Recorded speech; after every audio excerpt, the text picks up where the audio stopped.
不可呀，陛下！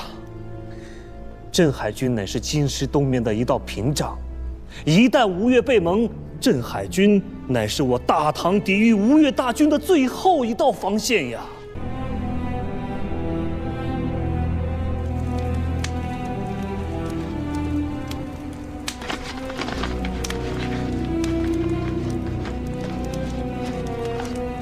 孙大师啊，檄文虽由秦淮社与黄龙社签订，所约却皆是国事，望前往于贵社，念两国盟好之重，遵约践约，切勿相负啊！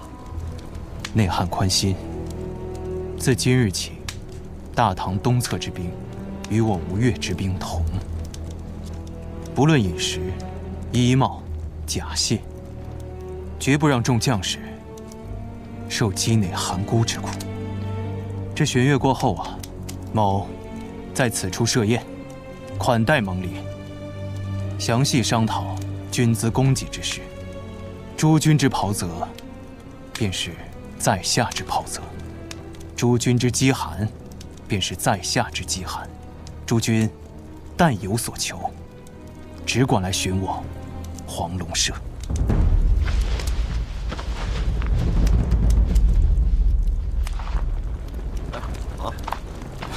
杜太尉啊，不用这么客气。来，哥。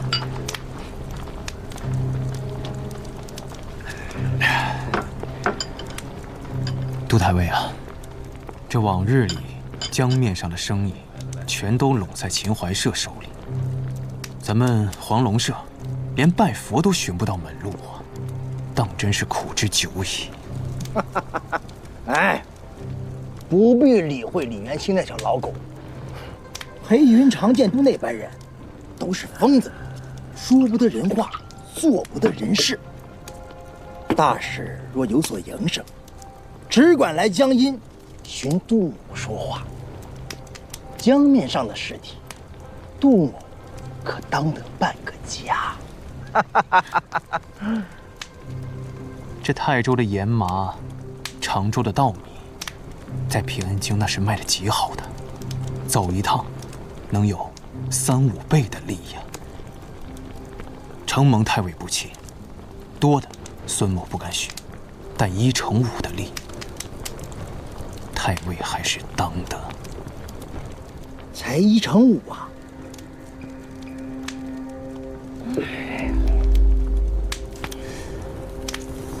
怕不是我想差了，1岁2、3万银绢的出息啊！1岁2、3万银绢，能有这许多？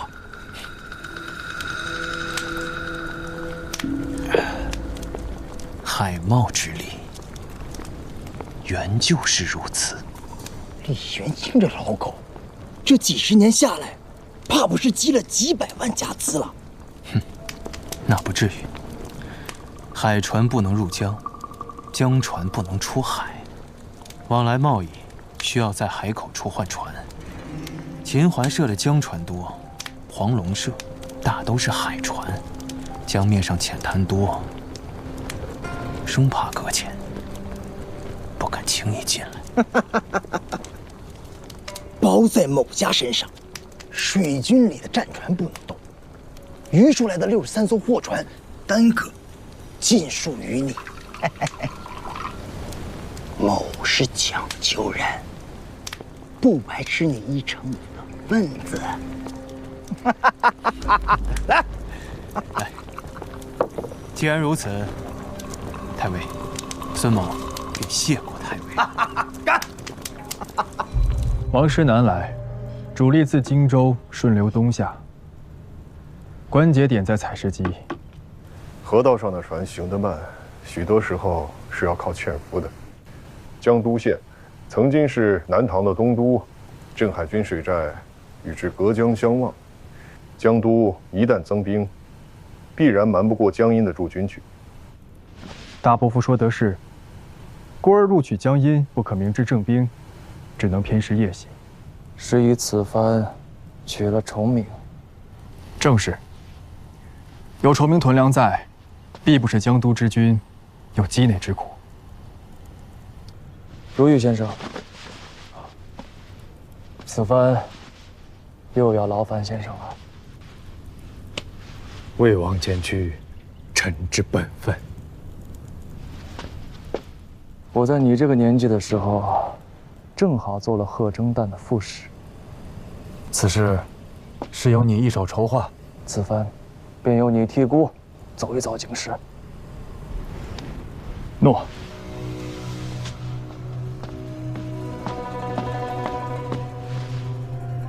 使臣起行了。正使还是单某，副使是个年轻的虞后，眼生得紧。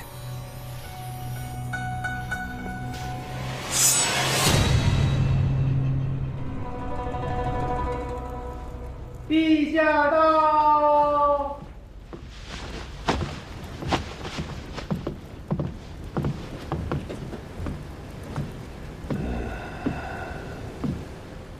臣礼部尚书判天下兵马大元帅府事慎温琪，受太师尚书令，天下兵马大元帅吴越国王教命，觐见陛下。慎亲平身。谢陛下。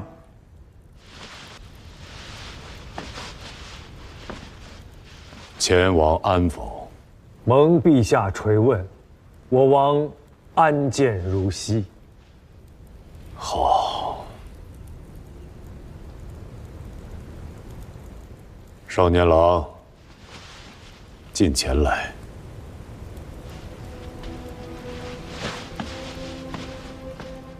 再近些。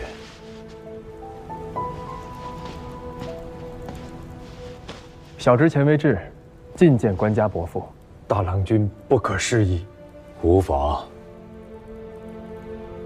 汝是九郎长子，孙氏弟妹所出。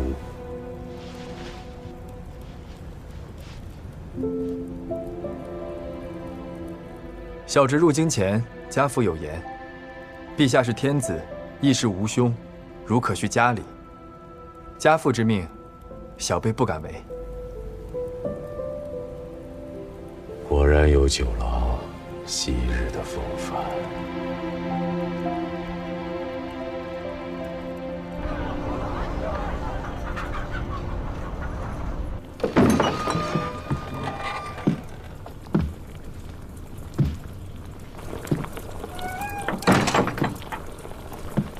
足下究竟是何人？何事相邀啊？孙东主，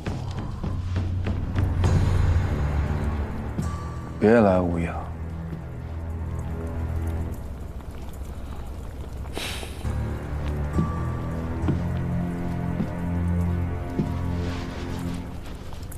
太尉，许久未见。船要沉了，想觅一条活路。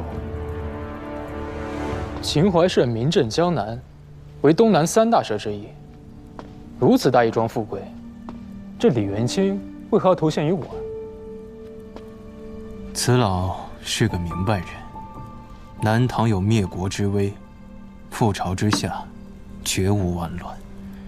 那时候，秦淮社几十年的经营生意，免不了会被黄龙社一口吃掉。李元清自幼跟随杨行密出道，行走江湖5、60年，自然不想临近耄耋之年没了下场。那他为何不索性去求父王？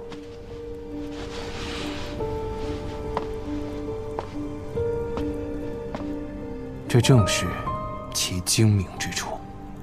他与你父王是几十年前的旧识，深知你父王的性情。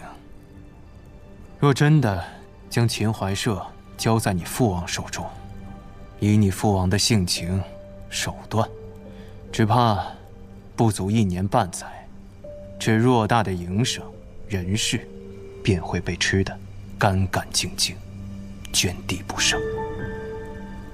那时候，你父王甩个闲差，荣养一生，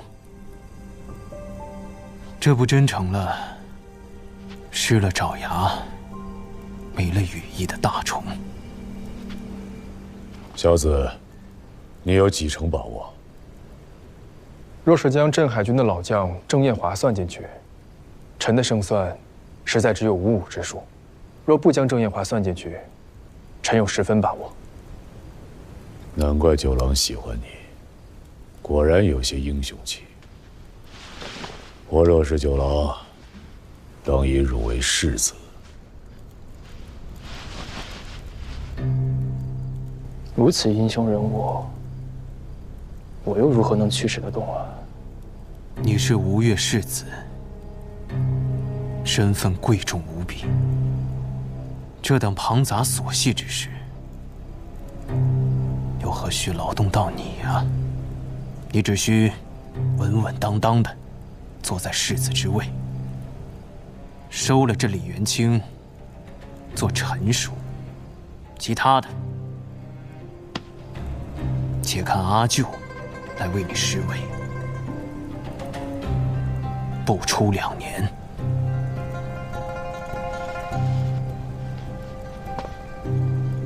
这李元清的爪牙羽翼，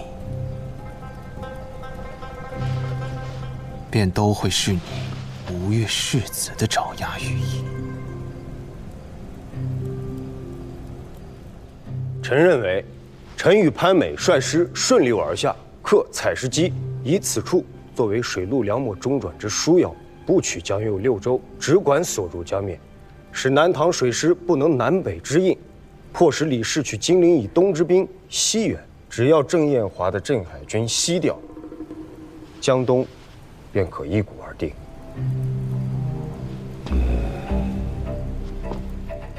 只要郑彦华西行，金陵以东的局面，我父子为管家取之。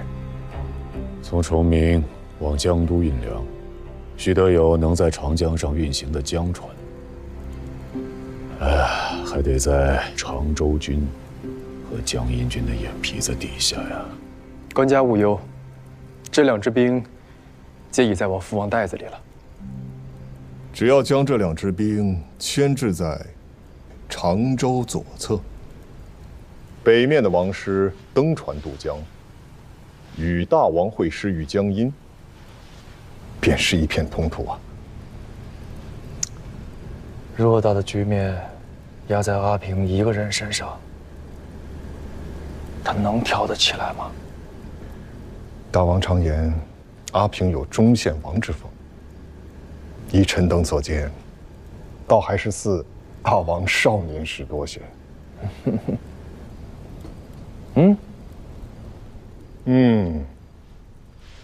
阿平没有那般不靠谱吧？堂兄啊！门下朕统御万邦，辅临诏书，推至诚而待物，其率徒以归心，不讳行人，事于本志，兴师动众，非我愿为。公元974年9月，宋太祖赵匡胤命宣徽南院使、义成军节度使曹彬为升州西南面行营马步军战兆都部署，统兵10万，水陆并进，进攻南唐。临行特赐宝剑，严令副将以下无用命者斩之。扬我5节为使虎臣，出临津渡，归总舟船。由连车而见大道，提尺疾而护忠臣。呜呼！为事务极目，乃免其父之机；为号令信明，则无礼法之慢。警行先者，起而击之。挟朕共击江南，王师所至，切勿暴掠生民，主者施行。天下崩离日久，人心思合。南唐李氏裂土称鉴，东南市民苦之久矣。望诸卿不必封敌，戮力报效，承天子之所寄，权金瓯于一统。臣等奉教。丞相沈寅，臣在。兼西府留守，权知天下兵马大元帅府事，监护内外诸军。臣奉教。吾将吴越一师3州，便托付于相公了。臣必恪尽职守，殚精竭虑，不负大王所托。通儒院学士崔仁济，臣在。以汝为升州东南面行营行军长史。臣奉教。检校司空，同参丞相府事，钱维志。臣在。为行营兵马副都虞候，提举粮秣、器械、甲仗工事。臣奉教。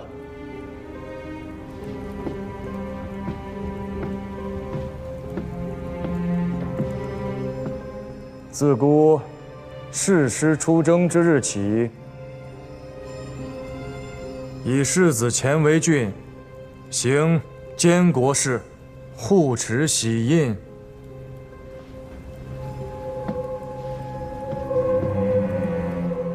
儿臣奉教。汝监国事、军国事，皆许丞相禁止，切勿妄为。丞相，儿臣之授业师也。父王出征，臣当视丞相如父。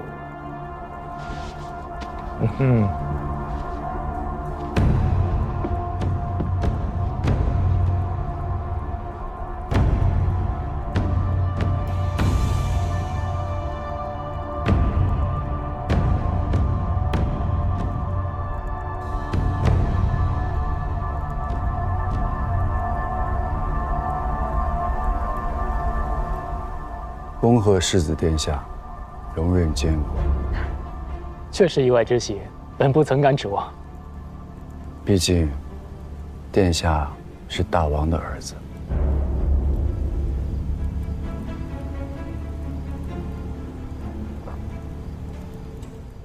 父王不缺儿子，缺的是能做事的儿子。世子英明。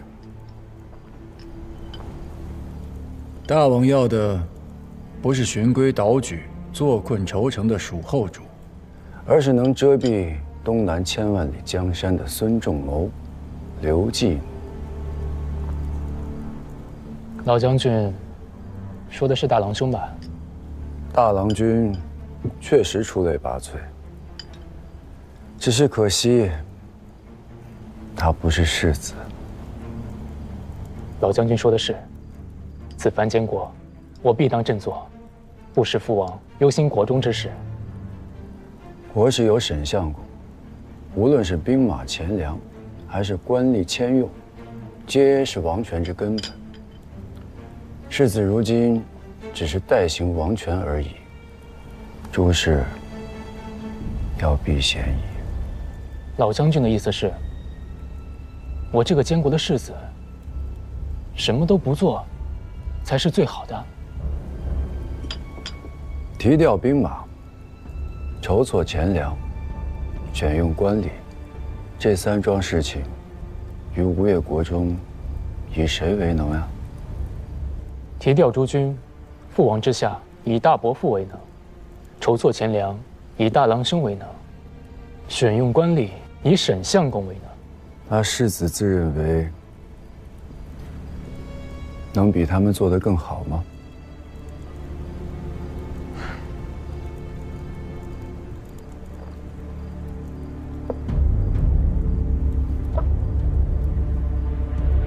哎，这几桩事情，他人做的有功，殿下这个世子做了的话，难免会让大王生出疑虑。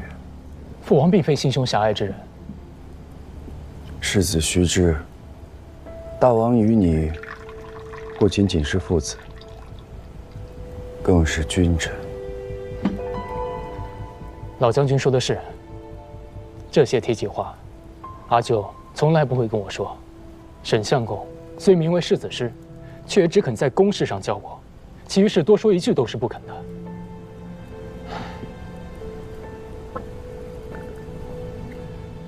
那也是因为他们都是大王的臣子呀。此番坚果，难不成真的便要做个泥胎的木偶，什么都不做，才合了父王的心意？非是不做，而是不该做的，不能做。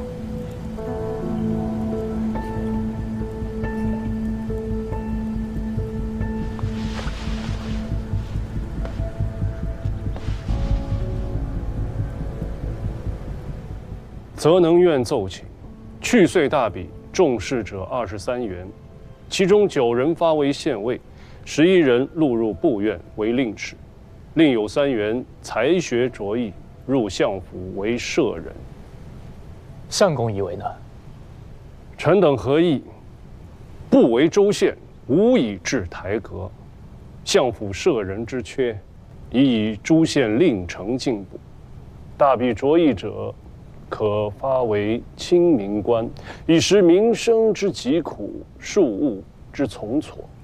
待其任满3年，勋绩卓然，再进为京员，方为妥当。相公谋国之言，为君受教。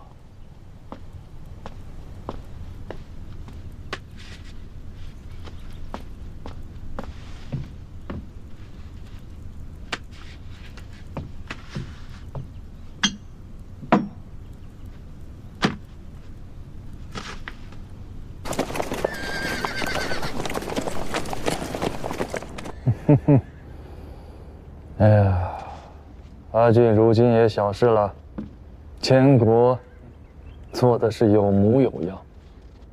沈兄从不夸人，如今提起阿俊，竟用了垂衣长而守法度，进退皆有据。1、2、3、4、5、6、7，整整12个字夸他。臣当年在内署为都统，看着大王拨打算筹，恍如昨间之事。那一年大王还未行冠礼，这一眨眼，连小的一辈都长起来了。有阿俊守宫阙，有阿平在相府，将来之事，大王庶几无忧啊。想不了那么远。小儿辈们，只要能不生事，知道做事之艰难，百姓之不易，孤已是谢天谢地了。报，内克省使行营兵马都监丁德裕觐见大元帅。见。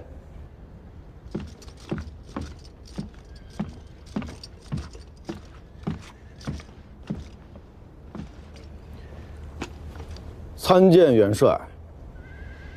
都监免礼。敢问元帅，大军云集此处，逗留不进，却是何故？好叫都监知道，吴越与南唐交兵数十年，前后100余阵，打的其实不是兵马，而是运河。转运粮秣，调动兵力，水陆之费乃是陆路的1/10。只是吴越与南唐20多年来止息兵戈之后，这运河交界之处这一段，常年不用，多有淤塞，只需稍待些时日，便可疏浚一通。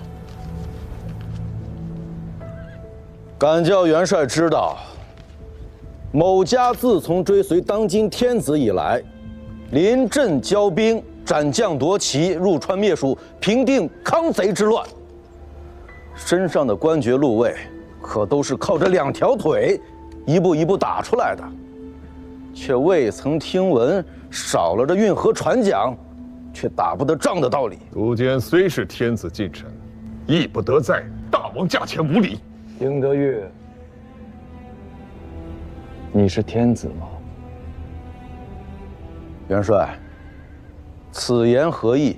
还是说你是太师、枢密使？某虽不是太师，亦不是枢密，却是天子与朝廷授任的升州东南面行营兵马都监。当年在东京汴梁，当今天子亦不曾在孤面前自称某家。你别忘了，孤不只是东南面行营兵马都部署，孤还是大宋太师、尚书令、天下兵马大元帅。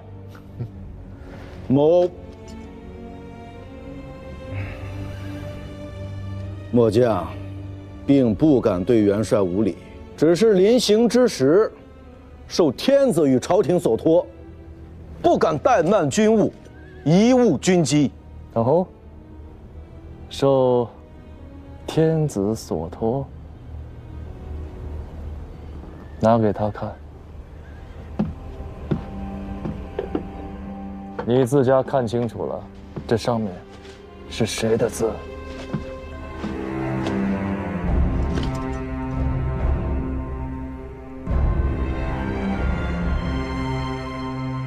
末将奉诏。滚！末将遵命。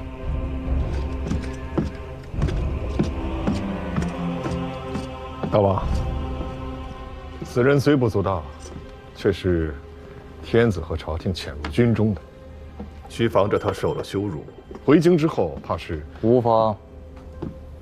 此役乃是天子自家拨划，大军在此处休整，寻机而进，为的不只是等运河，孤还在等曹彬和潘美。公元974年冬，大宋水师沿长江东下，曹彬避实就虚，绕过江州，命潘美奇袭采石矶。是夜，宋军主力对南塘水寨发动总攻，南塘最后的防线在烈火中崩塌。此战焚毁战船200余艘，歼敌万余，金陵门户至此洞开。江州，龙翔军呐，朱令云呐，李元清呐，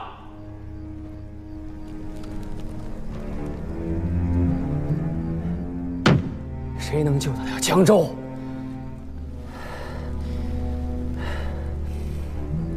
镇海军，镇海军，拟诏。命郑彦华率镇海军西调，无论如何一定要救下江州。陛下，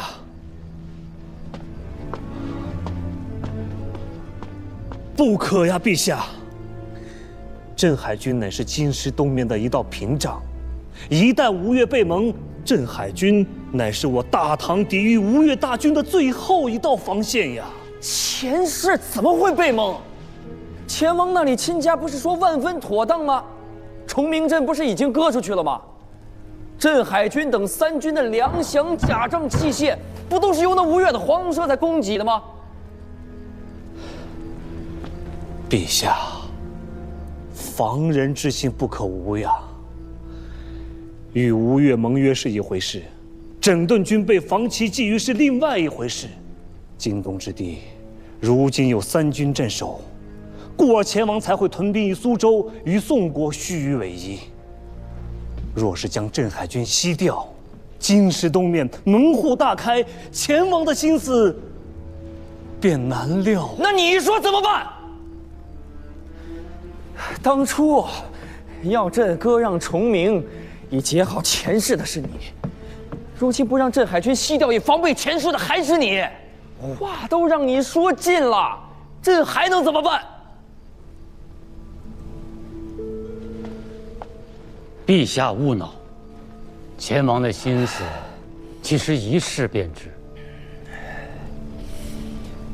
徐师傅，你说，要如何是？黄龙社为三军提供粮饷、甲仗、器械，江阴军和常州军皆足数供给，只有镇海军、黄龙社的供给颇为不足。郑彦华以下诸将多有怨言，陛下可遣一使者，前往苏州出使军前，当面质问前王。若前王肯依盟约，为镇海军补足供给，则必无背盟屠我之心。若前王不肯，那镇海军万万不可熄掉。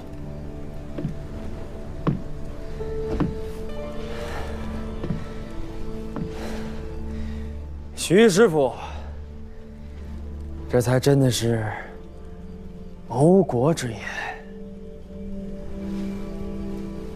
那前王那里就劳烦徐师傅代朕辛苦一遭。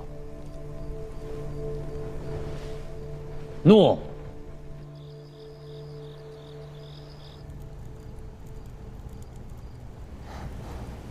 宋军破了江州水寨，可曾进入彭蠡湖？这却不曾说。宋军只烧了水寨，并不曾上岸。军报送来之时，宋军尚未挥兵破城。老将军久离军务，这战局可是有所不妥呀。时机未到，世子还需耐心等待。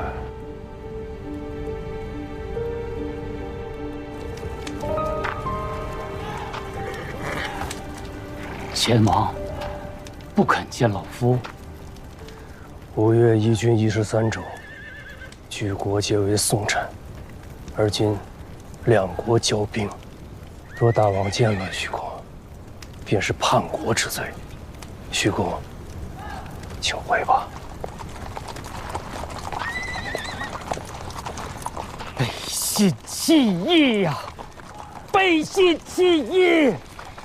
豫章小儿，背信弃义！豫章小儿，背信弃义！豫章小儿，背信弃义！豫章小儿，背信弃义！豫章小儿，背信弃义呀！儿子，也敢如此待我？背信弃义！不要动！不要动！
陛下，陛下，陛下，陛下！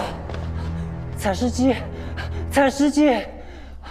宋军克采石矶，距京师仅160里。你什么情报可准确？陛下，陛下，陛下，陛下，陛下，镇海军、湘阴军一并西调，保援采石矶。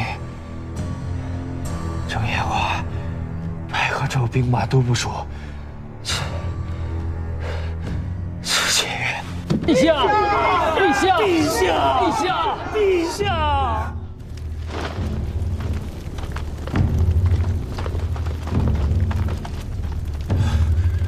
太尉，枢密催促发兵的基地已经第12岛了。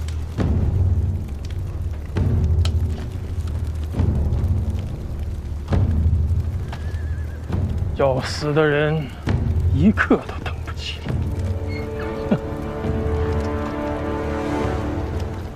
走吧，这条路走了60多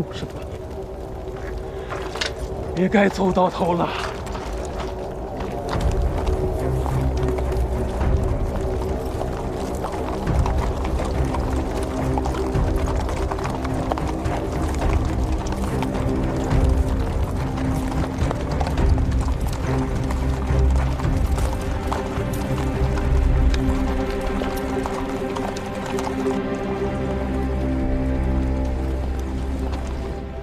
大王，郑燕华动了。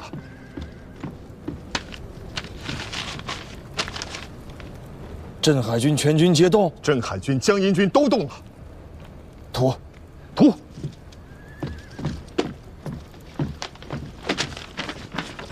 郑燕华为河州行营兵马都部署，杜真为行营都监，两军全军西调。现如今江宁以东止于江南的常州军兵力不足6000。江左3州，由此处到江宁500里路程，门户洞开。大王，古谚有云：“天欲福取，反受其咎。”江阴军那边，阿平准备的如何了？阿平妥当。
宋军攻克了采石矶，将战船以铁索相连，在江面上架起一座浮桥来。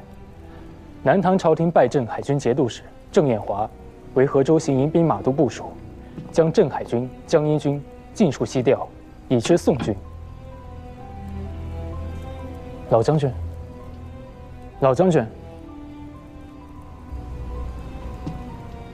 世子殿下的机会来了。什么机会啊？臣下说过，世子为监国，不当做的事情，万不能做。我便是依了老将军之言，这才做了许久的泥胎木偶哑巴。臣下还有第2句话：揽在手中的军功，万不可弃。军功，先武肃王开国造基，靠的是军功；文穆王承嗣王位，靠的是军功。便是如今的大王能在20多年前权臣桓嗣之下坐稳王位，靠的也是南征福州的开疆拓土之功。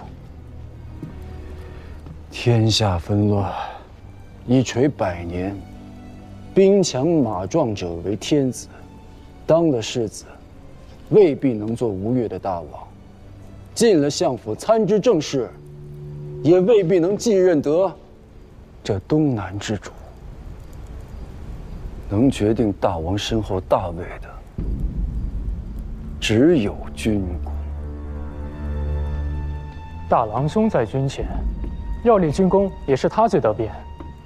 我一个整日看着印匣子的哑巴世子，哪里有立军功的机会呢？有的，大郎君能做的无非是提举梁末、阵前斩首的微末之功。世子要立的，却是为我吴越开疆拓土的不世之功。老将军是在说什么笑话吗？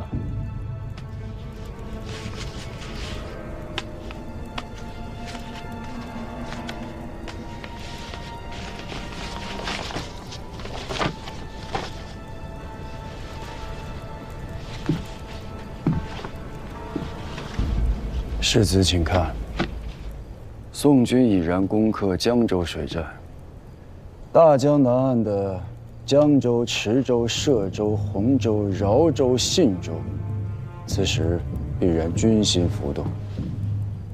老夫在金陵盘桓了几十年，这些州县的长吏大半都有些交情，只需一封大王的教命在手，此6州顷刻之间便可更易其职，由南唐李家的郡县变为我吴越前世的疆土。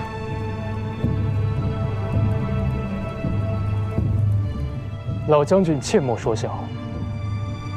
宋军兵锋以敌采石矶，江右6州已是宋主的囊中之物。此时我吴越伸手去夺此6州，岂不成了虎口夺食？这哪里是向南唐拓土，这分明是向大宋拓土啊！